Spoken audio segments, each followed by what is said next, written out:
Hello food lovers, welcome to our channel. నేను మీ రాణి Eramsetti. Friends, ఈరోజు అప్పటికప్పుడే చేసుకునే బ్రేక్ఫాస్ట్ రెసిపీ చూద్దామండి. బ్రేక్ఫాస్టే కాదు, ఈవినింగ్ టైంలో, టీ టైంలో కూడా చేసుకునే సింపుల్ అండ్ టేస్టీ రెసిపీ అండి. చిన్న పునుగులు మనం పప్పు బియ్యం నానబెట్టి రుబ్బుకుని అలా చిన్న పునుగులు వేసుకుంటూ ఉంటాం. అలా కాకుండా మైదా పిండితో కూడా వేసుకుంటూ ఉంటాం, గోధుమ పిండితో వేసుకుంటూ ఉంటాం. కానీ ఇలా 1 కప్పు అటుకులతో ఇంతకుముందు ఎప్పుడూ కూడా పునుగులు అనేవి వేసి ఉండరండి. చాలా టేస్టీ అండ్ సింపుల్ రెసిపీ. మీరు వీడియోని ఫస్ట్ నుంచి లాస్ట్ వరకు చూస్తేనే ప్రాసెస్ అంతా అర్థమవుతుంది. అలాగే ఛానల్ని ఫస్ట్ టైం వాచ్ చేసిన వారు సబ్స్క్రైబ్ చేసుకుని పక్కనే ఉన్న బెల్ బటన్ని క్లిక్ చేయండి. ఇంకా ప్రాసెస్ స్టార్ట్ చేద్దాం. 1 కప్పు నిండా అటుకులు తీసుకోండి. దానిని మిక్సింగ్ బౌల్లోకి వేసుకుని డస్ట్ అనేది ఏమీ లేకుండా శుభ్రం చేసుకోండి. తర్వాత వాటర్ పోసుకుని 2-3 సార్లు బాగా కడుక్కోండి. కడిగిన వాటర్ని తీసేసాం కదా. ఇప్పుడు ఏ కప్పుతో అటుకులు తీసుకుంటే అదే కప్పుతో ఉప్మా రవ్వ తీసుకోండి. బొంబాయి రవ్వ అంటాం కదా, ఆ రవ్వ కూడా అలా వేసేసుకోండి. ఇప్పుడు 1 కప్పు పెరుగును వేసుకోండి. 1/2 కప్పు అయినా వేసుకున్నా సరిపోద్దండి. పెరుగు అనేది ఎక్కువగా ఉంటేనే టేస్ట్ చాలా బాగుంటుంది. కప్పు అటుకులు, కప్పు బొంబాయి రవ్వకి కప్పు పెరుగు వేసుకోండి. అలాగే ఇంకొక కప్పు వాటర్ పోసుకుని ఇవన్నీ కూడా బాగా మిక్స్ చేసుకుని ఒక 10 నిమిషాలు నానబెట్టుకోండి. నానిన తర్వాత చూద్దాం. ఒక 10 నిమిషాలు, పావు గంట తర్వాత చూసినట్లయితే మనం వేసిన పెరుగు వాటర్ని అటుకులు రవ్వ కూడా బాగా పీల్చుకుని బ్యాటర్ అనేది గట్టిపడింది కదా. ఇప్పుడు మిక్సీ జార్ తీసుకోండి. దానిలోకి నానబెట్టుకుని ఉంచుకున్న అటుకులు, బొంబాయి రవ్వ అలాగే పెరుగుని అలా వేసేసుకుని కొంచెంగా వాటర్ పోసుకుని మెత్తగా రుబ్బుకోండి. గ్రైండ్ చేసిన తర్వాత అదంతా కూడా ఒక గిన్నెలోకి తీసుకోండి. బ్యాటర్ అనేది ఈ విధంగా ఉండాలండి. మరీ జారుగా ఉండకూడదు, అలాగని మరీ గట్టిగా ఉండకూడదు. ఇలా కరెక్ట్గా రుబ్బుకోండి. ఇదంతా కూడా గిన్నెలోకి వేసుకోండి. వేసుకున్నాం కదా. ఇప్పుడు సన్నగా తరిగిన ఉల్లిపాయ ముక్కలు, సన్నగా తరిగిన పచ్చిమిర్చి ముక్కలు 1 కప్పు వేసుకోండి. అలాగే 1 కప్పు కొత్తిమీరని శుభ్రంగా కడుక్కుని కట్ చేసి వేసుకోండి.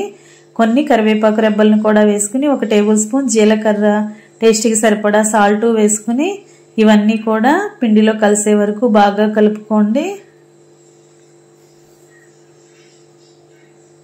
కరెక్ట్గా కలిసిన తర్వాత స్పూన్ పక్కన పెట్టేసుకుని మనం చేత్తోనే ఇలా బ్యాటర్ని కలుపుకున్నామంటే మనం వేసిన ఇంగ్రీడియంట్స్ అన్ని పిండిలో బాగా కలుస్తాయండి. ఇలా కలుపుకున్న తర్వాత 1 పావు టీ స్పూన్ వంట సోడా కూడా వేసుకోండి. వంట సోడా వేసుకున్నట్టయితే పునుకులు అనేవి పొంగుతూ చాలా టేస్టీగా వస్తాయి. అలా కొంచెంగా వంట సోడా వేసుకుని కొన్ని వాటర్ పోసుకుని పిండంతా కూడా సోడా ఉప్పు కలిసే వరకు కలుపుకోండి. చేత్తోనే ఇలా బాగా బీట్ చేస్తున్నట్లుగా కలిపినట్లయితే వంట సోడా అనేది పిండి అంతటికీ కలుస్తుందండి. ఇలా బాగా కలుపుకోండి.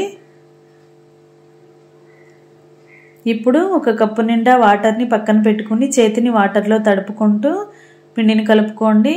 ఇప్పుడు స్టవ్ ఆన్ చేసి కళాయి పెట్టుకుని డీప్ ఫ్రైకి సరిపడా ఆయిల్ పోసుకోండి. ఆయిల్ కాగిన తర్వాత చేతిని వాటర్లో తడుపుకొని పిండిని కొంచెం కొంచెంగా తీసుకుంటూ ఇలా మనకి కావాల్సిన సైజులో పునుగుల్ని వేసుకోండి. ఇలా పిండిని తీసుకుని ఆయిల్కి పట్టినన్ని పునుగుల్ని వేసుకోండి. వేయటం కంప్లీట్ అయింది కదా. ఇప్పుడు గరిటెతో వెనక వైపు కూడా టర్న్ చేసుకుని ఫ్రై చేసుకోండి. ఇలా మొత్తం కూడా ఈవెన్గా ఫ్రై అయిన తర్వాత గరిటెతో ఇవన్నీ కూడా ఆయిల్ నుండి తీసేసుకోండి. ఇదే విధంగా మిగిలిన పిండిని కూడా వాటర్ని చేత్తో తడుపుకుంటూ పిండిని కొంచెం కొంచెంగా తీసుకుంటూ ఇలా చిన్న పునుకుల్ని వేసుకోండి. ఆయిల్కి పట్టినన్ని పునుకుల్ని వేసినట్లయితేనే కరెక్ట్గా డీప్ ఫ్రై అవుతాయండి.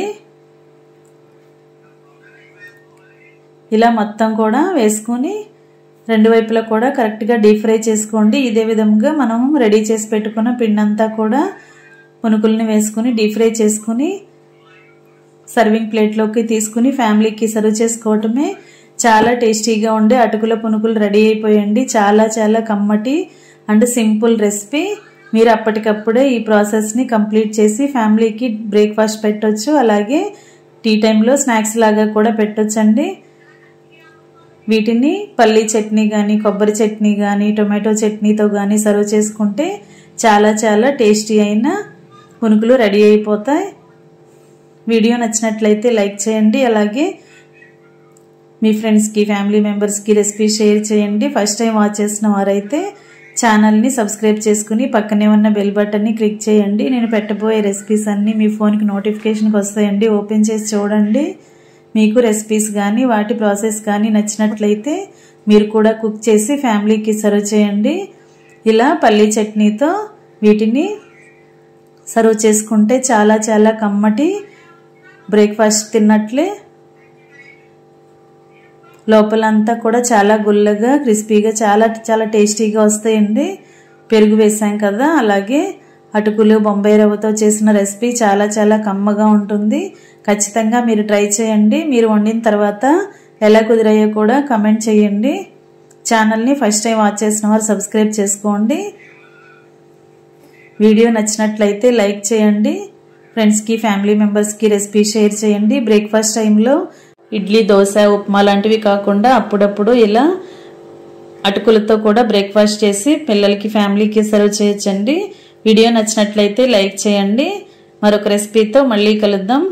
ఛానల్ని ఫస్ట్ టైం వాచ్ చేసిన వారు సబ్స్క్రైబ్ చేసుకోండి. Thanks for watching. నేను మీ రాణి ఎరంశెట్టి.